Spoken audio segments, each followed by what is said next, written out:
with Brandon Chatfield. Great to be here. Well, we're certainly glad to have you. And I'm sitting with you today because I know we're going to be talking about work-life balance.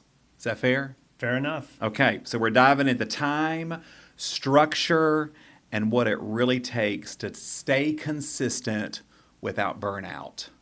Good. Let's do it. Burnout. Let's just start there.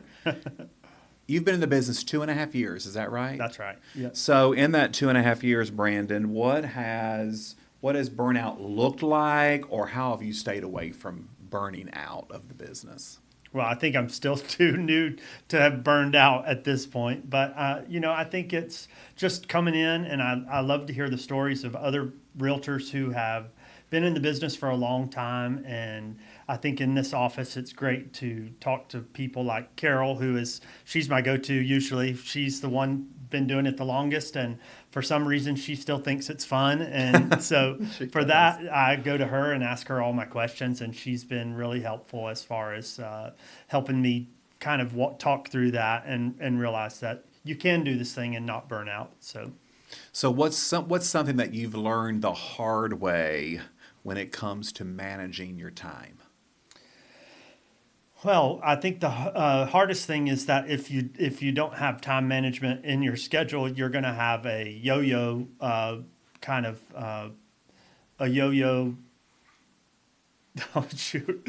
You have like a yo-yo business. You're going to have really up months and then down months and then up months and down months. So I think the consistency is what I've learned that it takes. And so for me, that is getting up in the morning, getting into the office, and starting my day and getting my routine. One of the phrases that I love is "win the morning, win the day," and so I've really taken that on as I want to get as much as I can packed into my morning so that I can be successful and do everything I need to do in the afternoon. But if I focus on that morning and get everything accomplished, and usually I'm done by 10:30 or 11 o'clock, I've gotten everything pretty much accomplished that I need to do. And so I think staying consistent with that has been the biggest help for me so far. So I know I see you come in early, and you appear to be very focused. You said you get everything done by 10:30 or 11. What is everything? My lead generation. So I think the mornings are for getting new business, and then the afternoons are for servicing that business. So that's how I operate. So how strict are you with your schedule? I mean, I would love to say that I'm super strict, but I 30 minutes here or there. I really want to be in the office by 8 o'clock every morning.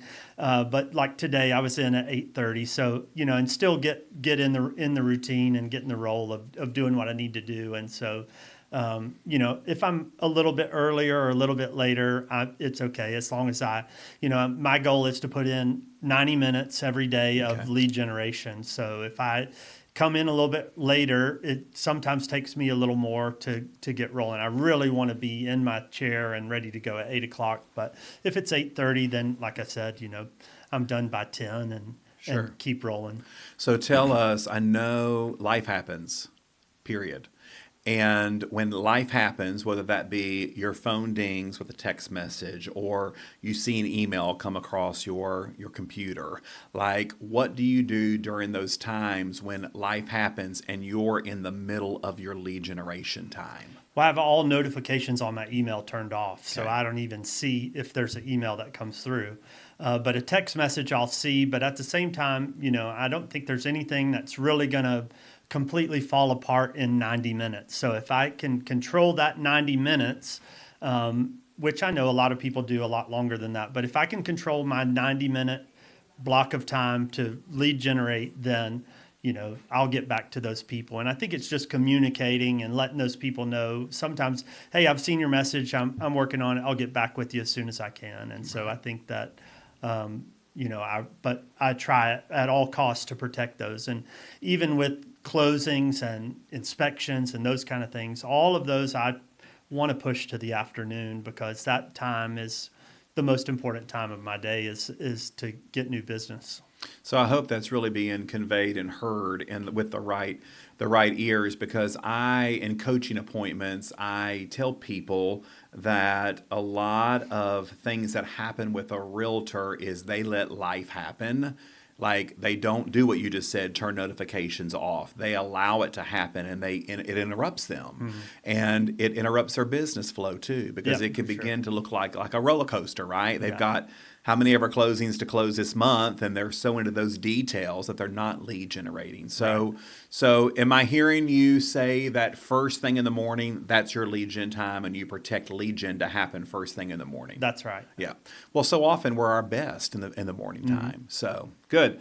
So tell me, what are the 2 to 3 activities that you protect no matter what, because they know that it drives your business? Yeah, well, I think it's the lead generation. That's the most important part of my whole day is getting out there and getting new business. Now, sometimes there are all kinds of different ways. I call expireds. I really don't like for sale by owners, but I call them occasionally. And, I think that the lead generation is also talking to my database. It's getting things together for social media and preparing, different things that I'm going to post. So all of that is within that hour and a half to 2 hours of morning time. And so those are the most protected times of my day. Is there anything in your business that you learned to stop doing to allow you to have more time back? Yeah, absolutely. And it took me 2.5 years to finally realize that I need some help and don't want to do things all on my own. So I did hire a transaction coordinator. Yes, good. And so Sissy has been helping me. Good. I just, I know that if I've got multiple transactions going at the same time, it just is.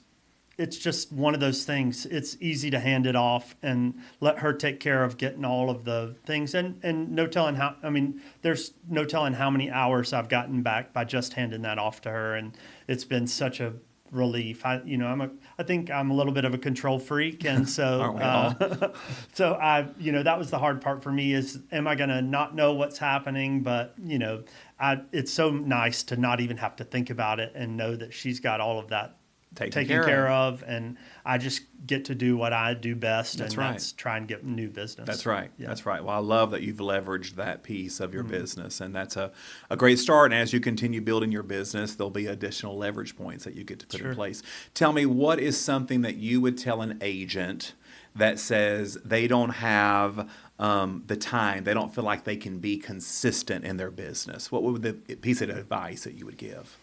Well, then I would say, I would say, look at your numbers. That should be the indicator of what your life, what kind of life do you want? That's the main question. Do you want a life where you have a lot of closings 1 month, and then you have nothing for a month or two, and then you got more, do you want to live that yo-yo? I just don't. And so I would say to somebody, it's vitally important that you get consistent. I think we all get into real estate because we want the time freedom and we want to make a lot of money. And I think with that time freedom, if you're not careful, you can, with nobody looking over your shoulder or telling you what to do, it's real easy to kind of do whatever you want to do, and then nothing happens. That's right. And so I think that realizing that this is a job and this is something that you have to be mindful of, and that time is of the essence. We do get a lot of free time, but if you take care of, what I've learned is, if you take care of all of the stuff you need to do in the morning, then you do have some more freedom in the afternoon to do whatever you want to do. And so I think that I would just tell somebody brand new, this is a job, treat it like a job, and you'll be successful. And when you do that in the morning, Brandon, it gives you a better mindset in the afternoon to be able to maybe have some freedom to relax, or for sure, spend time with family or whatever you're doing, right? To just get the big rocks taken care of on the front end, right? So one of the things that I love about Brandon is, in this 2.5 years, he has been consistent, and he has grown time over the task over more time. He's learned of what it takes, right, to be consistent in your business. So wrapping up today, if there's another one piece of advice that you could give to a brand new agent, or Brandon, there are lots of seasoned agents that do not have a schedule like you time block with. Right. What would the one piece of advice be to any type of agent out there be to helping grow them a big business? Well, the one thing, if I boil it all down to the one thing that really has changed my business, it was getting a coach, hiring a coach, and that really transformed everything. Now, for me, the one word that I think has been the thing that I would say is the most helpful in having a coach is accountability. Especially with us working like on our own and not having somebody who's checking in on you, what you're doing, and all those kind of things. I think the accountability piece is that piece that can go out the window real quick.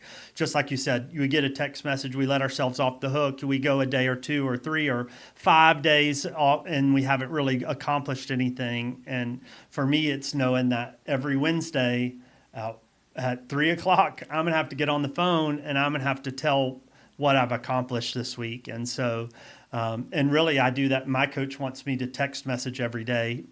Right now, I'm texting him how long I lead generated, the 5 people that I talked to from my database, and a video from a video text that I send to an expired. So those are the 3 things that. right now that I send to him on a daily basis. So, it's hard to hide when you have things like that you have to send every day. And then we get together and talk about, what the pros and cons were. But I think hiring a coach, a lot of people will say it's expensive, and it is. And but I can say, if I just do one extra deal a year, then coaching pays for itself. That's and right. so, That's right. and I've done a lot more than one deal by having a coach in the last year. So, it takes investing in ourselves, right, to be more productive.